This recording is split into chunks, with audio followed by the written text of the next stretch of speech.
조용한 밤 이야기입니다. 오늘 준비한 작품은 프랑스의 대표적인 단편소설 작가 기드 모파상의 작품 가족입니다.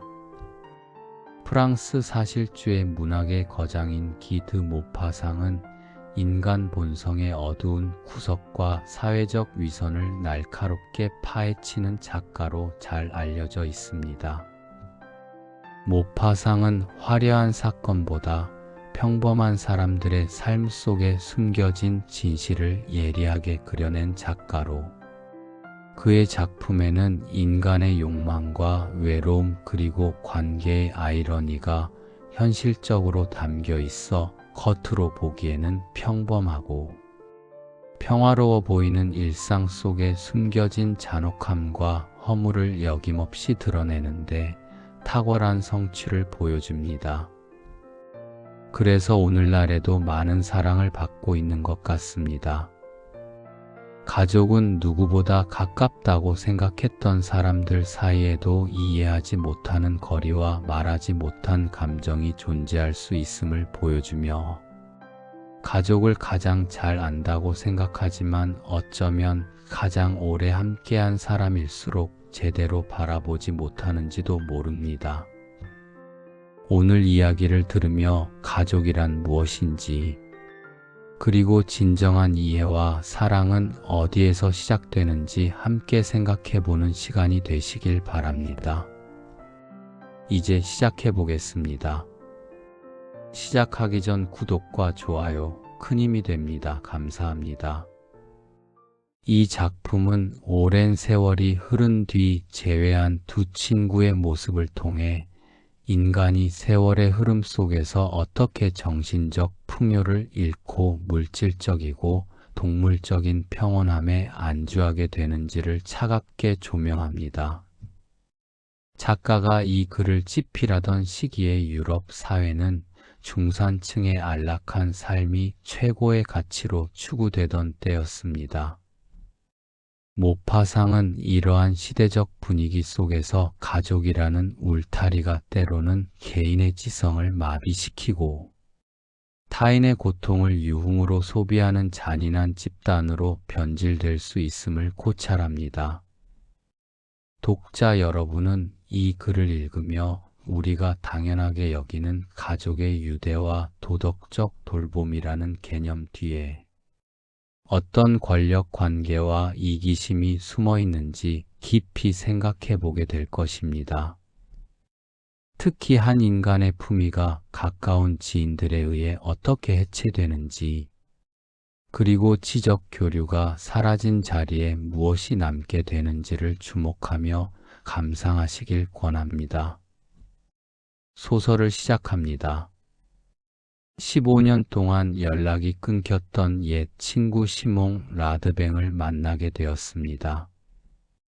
한때 그는 나와 가장 친밀한 친구였습니다. 내 생각을 알아주고 길고 조용하며 행복한 저녁 시간을 함께 보내고 은밀한 연애담을 털어놓을 수 있으며 편안함을 주는 그 교감에서 우러나오는 희귀하고 기발하며 섬세한 생각들을 이끌어내주는 그런 친구 말입니다. 수년 동안 우리는 거의 떨어져 지낸 적이 없었습니다. 우리는 함께 살고 여행하고 생각하고 꿈을 꾸었습니다. 같은 것을 좋아하고 같은 책을 동경하며 같은 작가를 이해하고 같은 감각에 전율했습니다. 단지 눈빛만 교환해도 완전히 이해할 수 있었던 같은 사람들을 보며 자주 웃곤 했습니다. 그러던 그가 결혼을 했습니다. 위로 남편감을 찾으러 온 지방 출신의 어린 아가씨와 아주 갑작스럽게 결혼한 것입니다. 도대체 어떻게 연약한 손과 흐릿하고 멍한 눈동자 밋밋하지만 어리석은 목소리를 가진 결혼 정년기에 흔해 빠진 인형들 중 하나와 다를 바 없는 그 작고 마르고 재미없을 정도로 금발인 아가씨가 그토록 지적이고 똑똑한 청년을 사로잡을 수 있었을까요? 이런 일들을 이해할 수 있는 사람이 과연 있을까요? 의심할 여지 없이 그는 착하고 다정하며 충실한 여인의 품 안에서 소박하고 조용하며 오래 지속되는 행복을 바랐을 것입니다. 그는 금발머리 여학생의 투명한 눈빛에서 그 모든 것을 보았던 것입니다.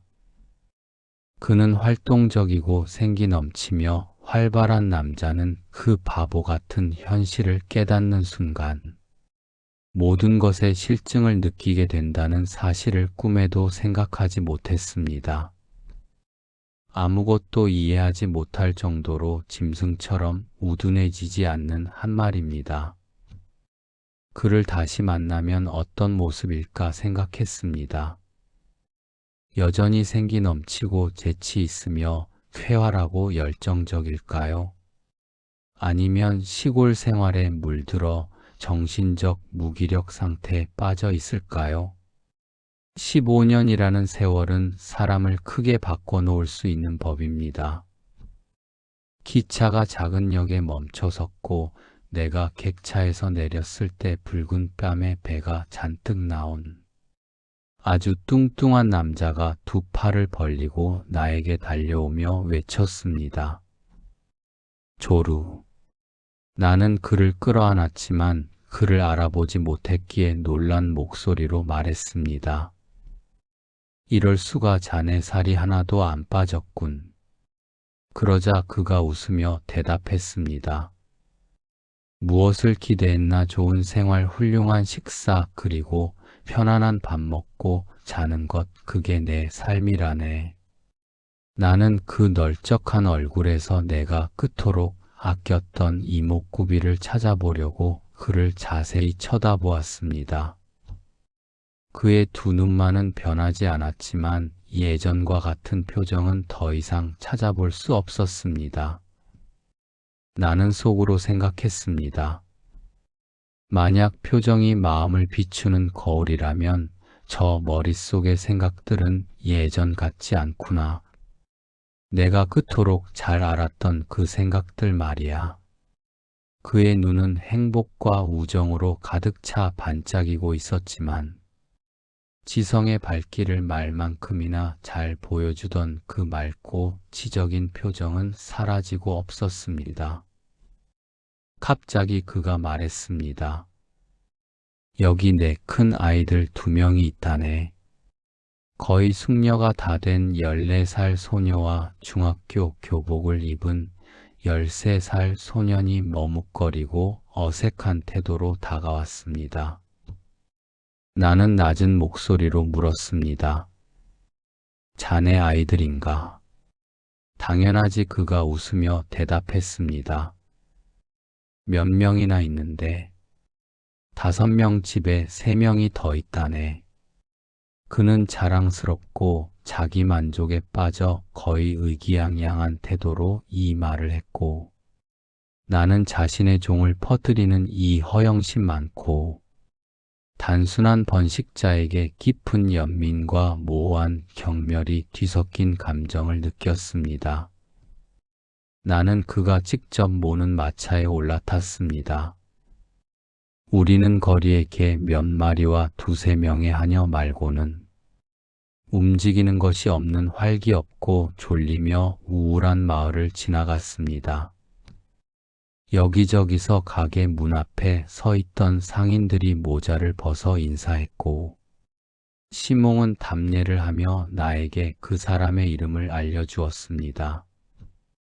의심할 여지 없이 자신이 마을 주민 모두를 개인적으로 알고 있다는 것을 내게 보여주기 위함이었습니다.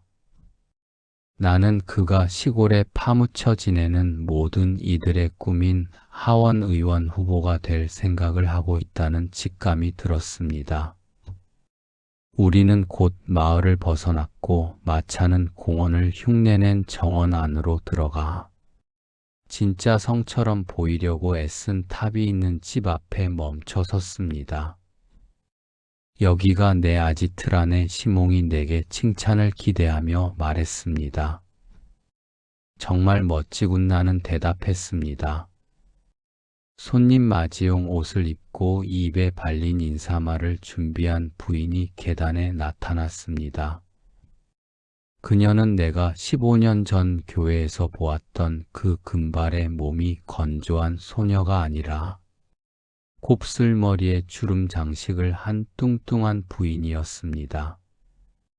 지성이라곤 찾아볼 수 없고 여성을 여성답게 만드는 그 어떤 것도 갖추지 못한 나이를 짐작할 수 없는 그런 부인들 중 하나였습니다. 한마디로 그녀는 어머니였습니다. 아이들과 요리책 외에는 어떤 관심사도 없이 아이를 낳는 평범하고 뚱뚱한 어머니이자 인간 번식 기계였습니다.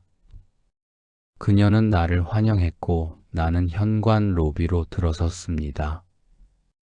그곳에는 3명의 아이가 키 순서대로 서서 마치 시장 앞에 소방관들처럼 사열을 기다리는 듯 했습니다. 내가 말했습니다. 그럼 이쪽이 다른 아이들이군요. 시몽이 기쁨에 빛나는 얼굴로 그들을 소개했습니다. 장 소피 그리고 공트랑이야. 거실 문이 열려 있었습니다. 나는 안으로 들어갔고 어두컴컴한 깊숙한 곳에서 무언가 떨고 있는 것을 보았습니다. 그것은 중풍에 걸린 노인이었습니다. 라드뱅 부인이 다가와 말했습니다. 저희 할아버지십니다. 올해 87이시죠. 그리고 그녀는 몸을 떠는 노인의 귀에 대고 소리쳤습니다. 시몽의 친구분이에요, 아버님. 노신사는 내게 안녕하세요 라고 인사하려고 애쓰며 우와 우와 우와 하고 중얼거리곤 손을 저었습니다. 나는 자리에 앉으며 말했습니다.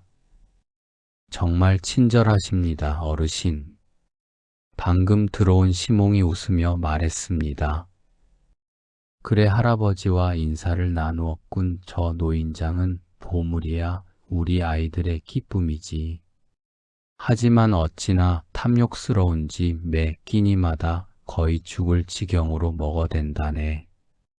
마음대로 하게 놔두면 얼마나 먹어치울지 자네는 상상도 못할 거야. 하지만 곧 보게 될 걸세 보게 될 거야. 단 것들을 마치 예쁜 아가씨들 보듯 쳐다보신다니까.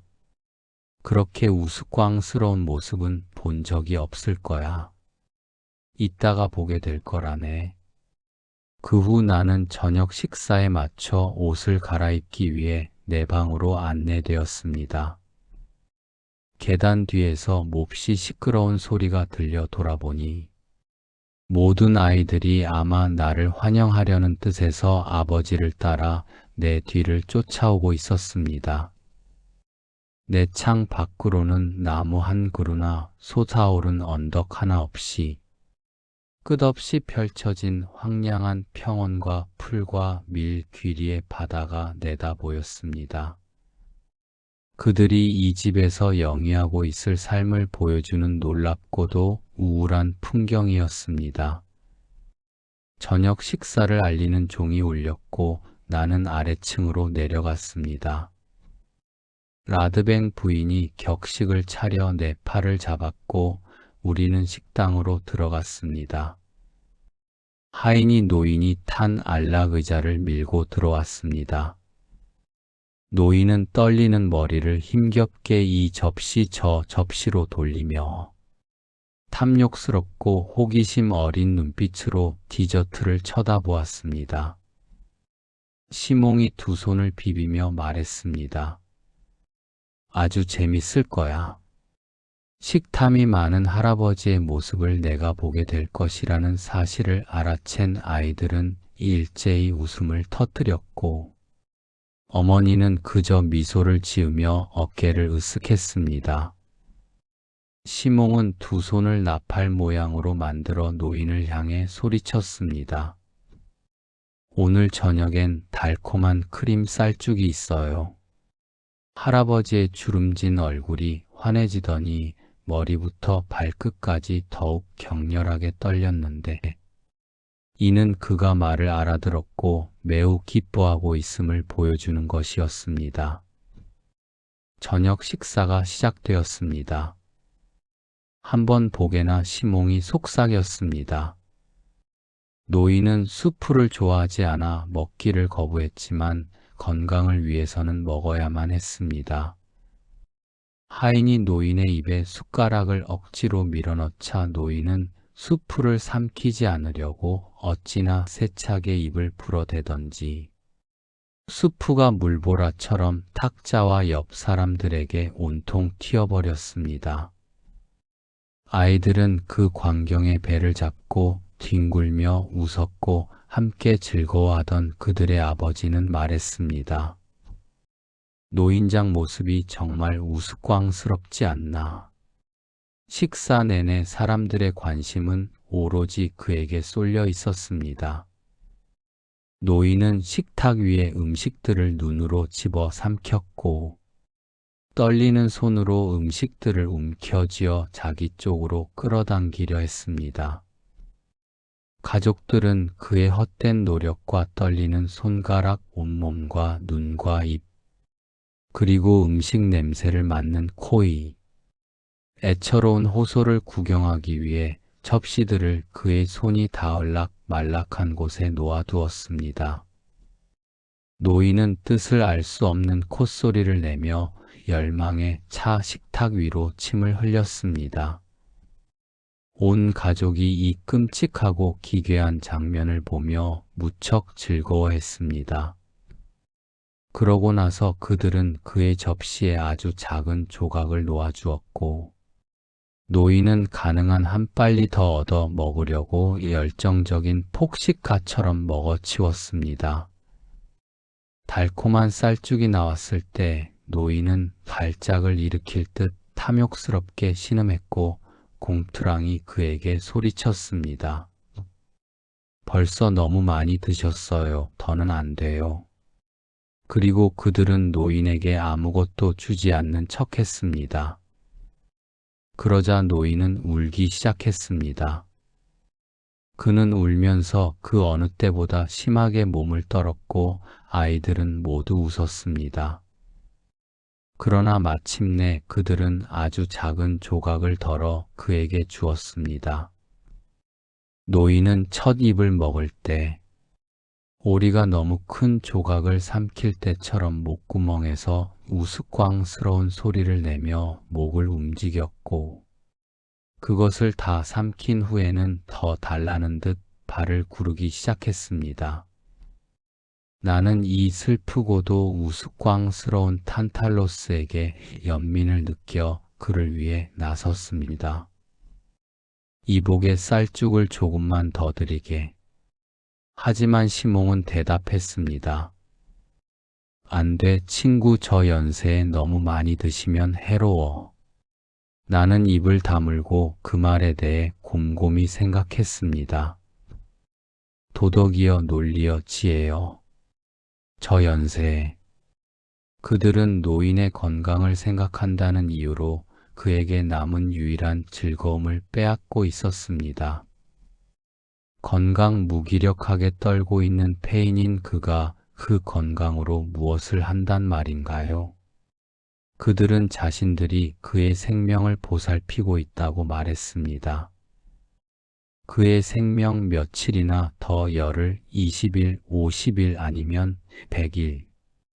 도대체 왜 그를 위해서 아니면 가족 안에서 그의 무기력한 탐욕이 빚어내는 구경거리를 조금이라도 더 오래 보존하기 위해서인가요?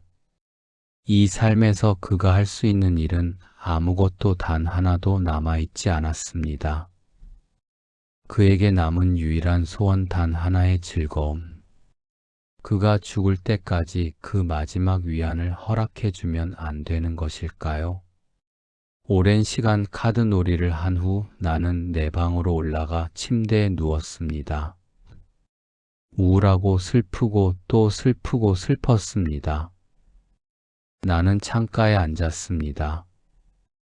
멀리 어딘가 나무에서 새가 아름답게 지저귀는 소리 외에는 밖에서 아무 소리도 들리지 않았습니다. 의심할 여지 없이 그 새는 알을 품고 잠든 짝을 달래기 위해 한밤중에 낮은 목소리로 노래하고 있는 것이었습니다. 그리고 나는 내 불쌍한 친구의 5 아이를 생각했고, 못생긴 아내 옆에서 코를 골며 자고 있을 그의 모습을 상상했습니다. 소설이 끝났습니다. 이제 심층 해설에 대한 이야기입니다. 15년이라는 시간은 강산뿐만 아니라 사람의 영혼까지도 송두리째 바꿔놓기에 충분한 세월입니다. 한때 정신의 가장 깊은 곳을 공유하며 서로의 눈빛만으로도 영혼의 떨림을 감지하던 친구를 다시 만난다는 것은 설렘과 동시에 두려운 일일 것입니다. 이 작품의 화자인 조르가 마주한 현실은 우리가 흔히 기대하는 훈훈한 재회와는 거리가 멉니다. 오히려 그것은 한 인간이 지닌 고유한 지성과 감수성이 세월이라는 파도에 씻겨 내려가고, 그 자리에 번식과 생존이라는 본능적 욕구만이 기대하게 남은 잔혹한 현장을 목격하는 과정입니다. 작품의 도입부에서 묘사되는 과거의 시몽 라드뱅은 시적이고 섬세하며 기발한 생각을 나눌 줄 아는 청년이었습니다. 그는 은밀한 연애담부터 깊이 있는 문학적 담론까지 모든 것을 공유할 수 있는 영혼의 동반자였습니다. 그러나 15년이 지난 뒤 나타난 시몽은 붉은 뺨과 불룩한 배를 가진 먹고 자는 행위 자체를 삶의 전부로 여기는 낯선 남자가 되어 있었습니다. 조르는 친구의 얼굴에서 예전의 이목구비를 찾아보려 했지만 그곳에 남은 것은 지성의 광채가 사라진 멍청한 행복뿐이었습니다. 이는 단순히 나이가 들어 체형이 변한 것을 의미하는 것이 아니라 한 인간을 인간답게 만들던 정신적 불꽃이 꺼져 버렸음을 시사합니다. 시몽의 변화는 그가 선택한 결혼과 가정생활에서 기인합니다. 작가는 시몽의 아내를 묘사할 때 매우 냉소적인 표현을 서슴지 않는데, 그녀는 지성이라곤 찾아볼 수 없는 오직 아이를 낳고 기르는 기계적인 역할에만 충실한 평범한 어머니로 그려집니다. 모파상은 여기서 당시 중산층 가정이 지향하던 다복한 가정의 이미지를 정면으로 비판합니다. 시몽이 자신의 5 아이를 마치 훈장처럼 내보이며 의기양양해하는 모습에서 조르는 깊은 연민과 경멸을 느낍니다. 자신의 종을 퍼뜨리는 것에만 몰두하는 인간의 모습이 짐승의 번식, 본능과 무엇이 다르냐는 작가의 통찰은 독자에게 서늘한 충격을 줍니다. 작품의 핵심적인 갈등과 주제의식은 저녁 식사 장면에서 극대화됩니다. 식탁에는 중풍에 걸려 몸을 제대로 가누지 못하는 87살의 노인이 등장합니다. 그는 가족들에게 보살핌을 받는 존재처럼 보이지만 실상은 그들의 유흥을 위한 구경거리에 불과합니다. 가족들은 노인이 음식을 갈망하며 침을 흘리고 몸을 떠는 모습을 보며 박장대소합니다. 여기서 우리는 가족이라는 이름으로 자행되는 은폐된 폭력을 목격하게 됩니다. 노인은 더 이상 한 인격체로서 존중받는 것이 아니라 식탐이라는 원초적 욕망에 사로잡힌 기이한 생명체로서 소비됩니다.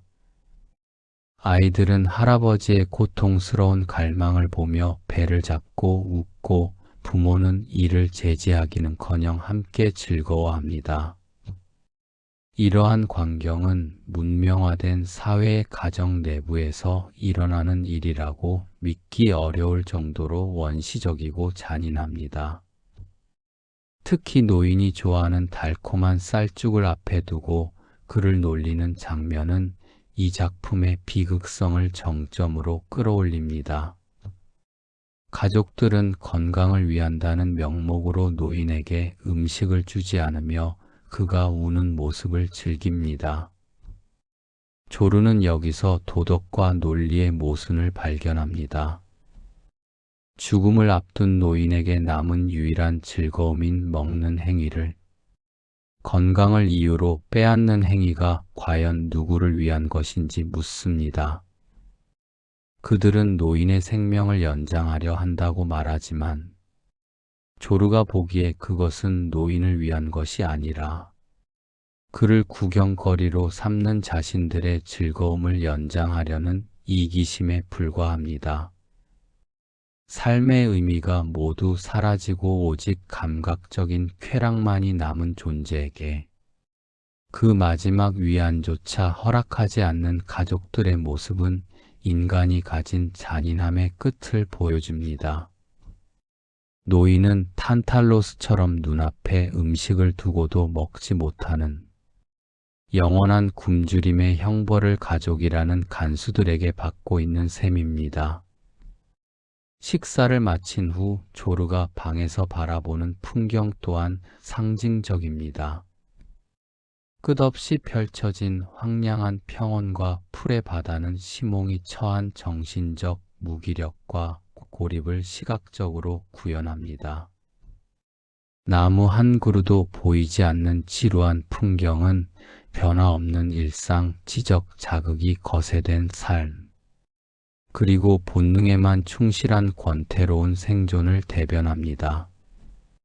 조르는 이 집에서 영이 되는 삶이 이 우울한 풍경과 닮아 있음을 깨닫습니다. 어둠 속에서 들려오는 새의 지저귐은 자연의 순수한 생명력을 상징하는 반면 집안에서 코를 골며 잠든 시몽의 모습은 인위적이고 비대해진 중산층의 타락을 극명하게 대비시킵니다. 모파상은 이 짧은 이야기를 통해 인간관계의 더러움과 가족이라는 제도의 폭력성을 고발합니다. 한때 고결한 이상을 꿈꾸던 청년이 시골의 의원 후보를 꿈꾸며 주민들에게 인사를 건네는 세속적인 남자로 변해가는 과정은 누구에게나 일어날 수 있는 보편적인 비극입니다. 우리는 삶의 어느 지점에서 지성을 포기하고 안락한 노예의 삶을 선택하는가라는 질문을 던지게 만듭니다. 또한 타인의 고통을 보며 웃는 인간의 본성, 특히 가장 가까운 사이인 가족 내에서 벌어지는 가학적인 유희는 인간성에 대한 깊은 회의를 불러일으킵니다. 작품 속 조르의 시선은 차갑고 냉철하지만 그 이면에는 상실에 대한 슬픔이 짙게 깔려 있습니다. 그는 친구를 잃은 것이 아니라 친구와 공유했던 자신의 젊은 시절과 이상을 잃어버린 것에 대해 애도하고 있습니다. 시몽의 비대한 몸집은 그가 집어삼킨 수많은 생각과 꿈들의 무덤처럼 느껴집니다. 그 무덤 위에서 아이들은 자라나고 또 다른 시몽이 되어 갈 것입니다. 번식이라는 거대한 수레바퀴 아래에서 개인의 단독자로서의 자아는 으스러지고 오직 집단의 일원으로서의 기능만이 남게 됩니다.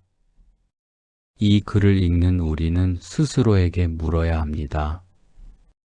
우리의 가정이 혹은 우리가 맺고 있는 관계가 누군가의 개성을 말살하고 있지는 않은지, 우리가 베푸는 배려와 보살핌이 사실은 상대방을 통제하고 조롱하기 위한 수단은 아닌지 말입니다. 모파상은 가족이라는 이름의 따뜻한 등불 뒤에 드리워진 길고 어두운 그림자를 우리 눈앞에 들이웁니다. 그 그림자 속에는 굶주린 채 울고 있는 노인과 그를 보며 웃고 있는 순진무구한 아이들의 섬뜩한 미소가 공존하고 있습니다. 인간은 결국 혼자이며 타인과 완전히 결합한다는 것은 불가능한 환상일지도 모릅니다. 조르가 밤 기운을 마시며 느낀 그 깊은 우울함은 진실을 마주한 자가 치러야 할 대가입니다. 소설은 명확한 해답을 제시하지 않은 채 끝없는 평원 위의 고요함으로 끝을 맺습니다. 그 고요함은 평화가 아니라 소리 없는 비명이며 죽음보다 더한 정체 상태를 의미합니다. 우리는 조르와 함께 그 슬프고도 우울한 밤의 끝에서 인간 존재의 무게를 다시금 가늠해 보게 됩니다. 결국 이 작품은 인간이 어떻게 환경에 길들여지고 자신의 고귀함을 스스로 깎아내리는지를 보여주는 슬픈 기록입니다. 시몽 라드뱅은 실패한 인생이 아닐지도 모릅니다. 그는 사회적으로 성공했고 넓은 집과 많은 자녀를 가졌으며 지역 사회에서 존경받는 인물이 될 것입니다. 그러나 그의 영혼은 이미 오래전에 숨을 거두었으며 남아있는 것은 거대한 고깃덩어리와 같은 육체뿐입니다. 작가는 이러한 육체적 풍요가 가져다주는 정신적 빈곤을 가장 극적인 방식으로 우리에게 경고하고 있습니다. 가족이라는 작은 사회가 한 인간의 존엄을 지켜주는 최후의 보루가 되지 못할 때 그곳은 세상에서 가장 잔인한 극장이 됩니다. 관객과 배우가 모두 가족인 그 극장에서 가장 약한 자는 제물로 바쳐집니다. 모파상이 그려낸 이 비극적인 풍경은 100년이 지난 지금의 우리에게도 여전히 유효한 질문을 던집니다. 당신의 지성은 안녕하십니까? 당신의 다정함은 진심입니까? 그리고 당신은 진정으로 살아있습니까? 이 육중한 질문들이 조르의 우울한 탄식과 함께 우리의 가슴에 오래도록 머뭅니다. 지성의 빛이 사라진 자리에는 오직 식욕과 번식욕만이 남아 춤을 춥니다. 그 춤 사이는 우스꽝스럽지만 동시에 소름 끼치도록 차갑습니다. 우리는 시몽의 집을 떠나며 조르와 같은 심정이 됩니다. 슬프고 또 슬프고 슬프다는 그 반복되는 탄식이야말로 무너져가는 인간성을 목격한 증인의 마지막 고백일 것입니다. 이 작품은 우리에게 익숙한 일상을 낯설게 보게 함으로써 우리가 잃어버린 소중한 것들이 무엇인지 다시금 일깨워줍니다. 심리학적 분석입니다. 기억 속에 박제된 과거의 찬란한 자아와 눈앞에 실제하는 초라한 현실 사이의 간극을 목도할 때 인간은 말로 다할 수 없는 정신적 충격과 인지 부조화를 경험하게 됩니다. 모파상의 작품 속 화자인 조르가 15년 만에 재회한 옛 친구 시몽 라드뱅을 통해 느끼는 감정은 단순한 실망을 넘어선 근원적인 공포와 연민에 가깝습니다. 심리학적 관점에서 볼 때 시몽의 변화는 지적 자아의 완전한 퇴행과 생물학적 본능으로의 침잠으로 해석될 수 있습니다. 과거의 시몽은 화자와 함께 고차원적인 지적 유희를 즐기고 섬세한 감성을 공유하던 인물이었습니다. 그는 프로이트적 관점에서 보자면 초자아와 자아가 조화롭게 발달하여 문명화된 인간의 미덕을 체현하던 존재였습니다. 그러나 현재 그는 붉은 뺨과 비대한 체구를 가진 평범한 지방 소시민으로 전락해 있습니다. 이러한 시몽의 물리적 변화는 그의 내면에서 일어난 심리적 붕괴의 외적 징후에 불과합니다. 그는 이제지적인 고뇌나 예술적 전율 대신 먹고 자는 행위라는 가장 원초적인 욕구의 충족에서만 삶의 의미를 찾고 있습니다. 이는 자아의 성숙을 포기하고 리비도가 구강기적 욕망에 고착된 상태로의 퇴행을 의미합니다. 그가 자신의 살이 빠지지 않았음을 자랑스럽게 말하며 훌륭한 식사와 편안한 밤을 예찬하는 모습은 고차원적인 정신활동을 수행해야 할 에너지가 오로지 신체적 안락함을 유지하는 데에만 전용되고 있음을 보여줍니다. 이러한 퇴행의 배경에는 시몽이 선택한 결혼과 그로 인한 환경적 압박이 존재합니다. 화자는 시몽의 아내를 지성이라곤 찾아볼 수 없는 무미건조하고 평범한 인형으로 묘사합니다.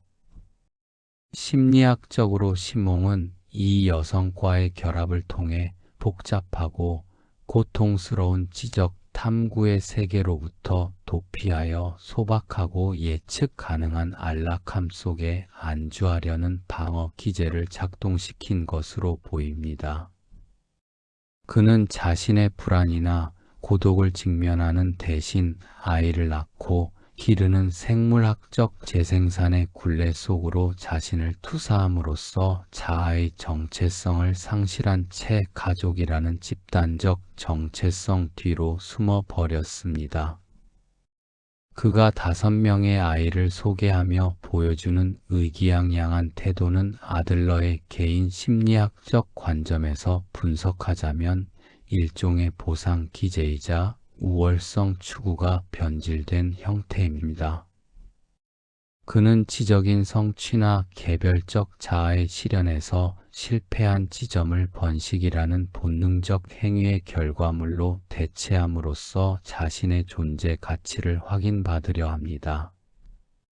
아이들을 마치 훈장처럼 나열해 놓고 자랑스러워하는 그의 모습은 자녀를 독립된 인격체로 보는 것이 아니라 자신의 확장된 자아, 즉 나르시즘적 연장물로 취급하고 있음을 시사합니다.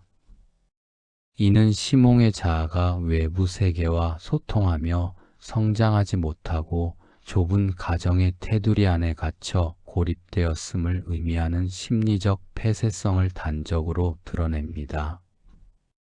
시몽 가족이 중풍에 걸린 노인 즉 할아버지를 대하는 방식은 이 작품에서 가장 끔찍하고도 명확한 심리적 갈등과 잔혹성을 보여주는 대목입니다.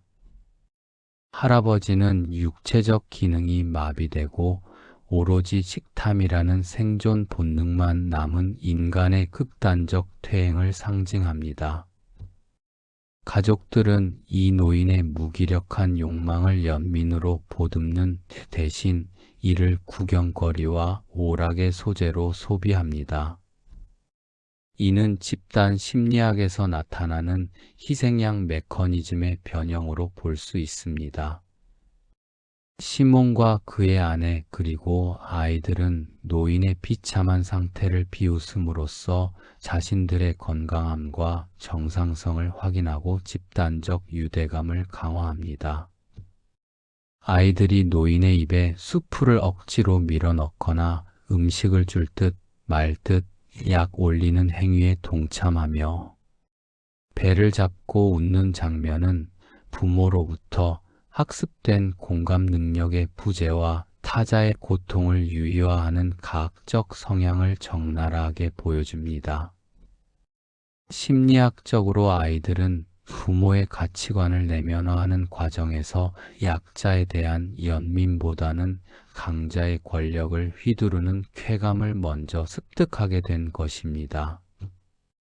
이러한 가정 환경 내에서 할아버지는 존경받아야 할 가부장이 아니라 가족의 무료함을 달래주는 기괴한 인형으로 전락해 버렸습니다. 특히 시몽이 노인의 건강을 위한다는 명분으로 식사량을 조절하며 그에게 남은 유일한 즐거움을 박탈하는 행위는 고도의 심리적 위선과 지배욕의 발현입니다. 그는 도덕과 지혜의 가면을 쓰고 타자의 마지막 욕망을 통제함으로써 자신이 상황의 주도권을 쥐고 있다는 전능감을 맛봅니다. 이는 타인의 생명을 보존한다는 명목 아래 타인의 인간적 품위와 욕구의 주체성을 말살하는 가스라이팅적 폭력의 일종입니다. 시몽에게 할아버지는 살아있는 인간이 아니라 자신의 자로움을 증명해주는 도구이자 아이들에게 우스꽝스러운 자극을 제공하는 흥행 요소에 불과합니다.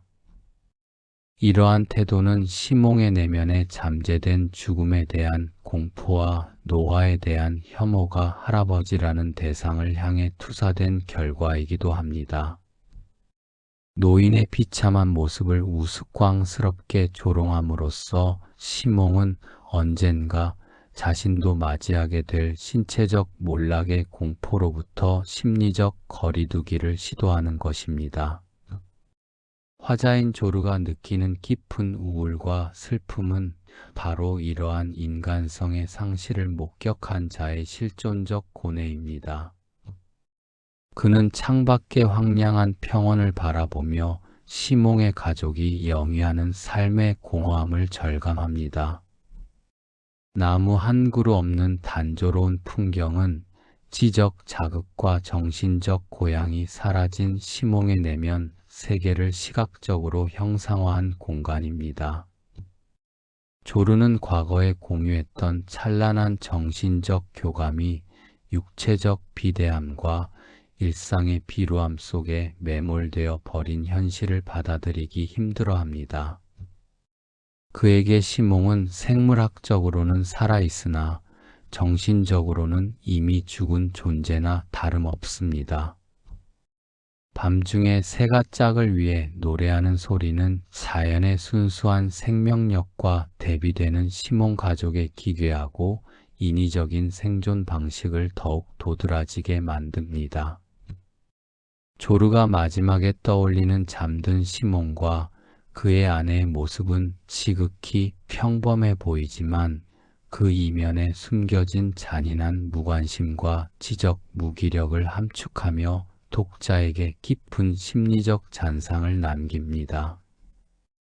결국 이 작품은 가족이라는 친밀한 공동체가 어떻게 개인의 지성을 잠식하고 타자의 고통에 무감각해지는 괴물 같은 집단으로 변질될 수 있는지를 심리학적으로 예리하게 해부하고 있습니다.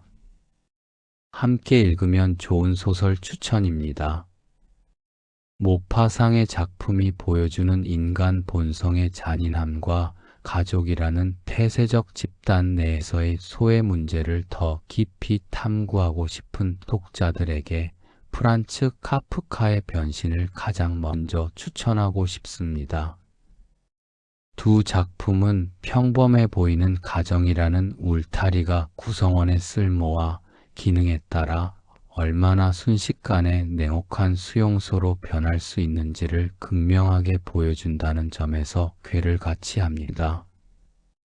변신의 주인공 그레고르 잠자가 벌레로 변했을 때 가족들이 보여주는 초기에는 당혹감이었으나 점차 혐오와 방치로 변해가는 과정은 모파상의 소설 속 할아버지가 겪는 상황과 심리적으로 매우 유사합니다. 경제적 능력을 상실하고 육체적 흉물로 전락한 존재를 향해 가족들이 내뿜는 살에 섞인 피로감은 우리가 신성시하는 가족이라는 가치가 얼마나 취약한 토대 위에 세워져 있는지를 아프게 성찰하게 합니다. 모파상의 소설에서 아이들이 할아버지의 식탐을 조롱하며 즐거워하는 모습은 변신에서 누이 동생 그레테가 오빠를 더 이상 인간으로 대우하지 않고 치워버려야 할 오물로 규정하는 태도와 맞닿아 있습니다. 두 작가는 모두 인간의 품위가 육체적 온전함과 사회적 기능에 종속되어 있다는 냉소적인 진실을 폭로하며 독자에게 불편하지만 필연적인 질문을 던집니다. 또한 레프 톨스토이의 이반 일리치의 죽음 역시 이 작품과 함께 읽기에 매우 적절한 명작입니다. 톨스토이는 평생을 사회적 성공과 중산층의 안락함을 위해 달려온 한 법관이 죽음 직전의 고통 속에서 느끼는 고독과 가족들의 위선을 치밀하게 묘사합니다. 모파상의 시몽이 지방 소시민으로서의 안락함에 안주하며 노인의 고통을 방관하듯 이반 일리치의 가족들 또한 가장의 죽음을 자신들의 평온한 일상을 방해하는 거추장스러운 사건으로 취급합니다. 시몽이 할아버지의 건강을 챙긴다는 명목으로 그의 마지막 즐거움을 빼앗는 위선적 태도는 이반 일리치가 겪는 가족들의 가식적인 위로와 본질적으로 동일한 심리적 기제를 공유합니다. 두 작품 모두 진정한 공감과 연대가 사라진 자리에 남은 형식적인 의무감과 그 뒤에 숨은 잔인한 무관심을 날카롭게 포착해냅니다. 특히 타자의 고통을 자신의 삶의 장식물이나 방해물로 여기는 소시민적 속물성을 비판한다는 점에서 모파상과 톨스토이는 서로 다른 필치로 같은 인간적 비극을 증언하고 있습니다. 이러한 작품들을 연달아 읽음으로써 우리는 인간이 타자의 고통에 직면했을 때 보이는 심리적 방어와 회피 그리고 그 과정에서 소멸해가는 인간성의 본질을 더욱 다각도로 이해할 수 있을 것입니다. 모파상이 남긴 이 짧은 소설 한 편이 여러분의 마음속에 조용히 머물기를 바랍니다. 함께 해주셔서 감사합니다. 편안한 시간 되세요.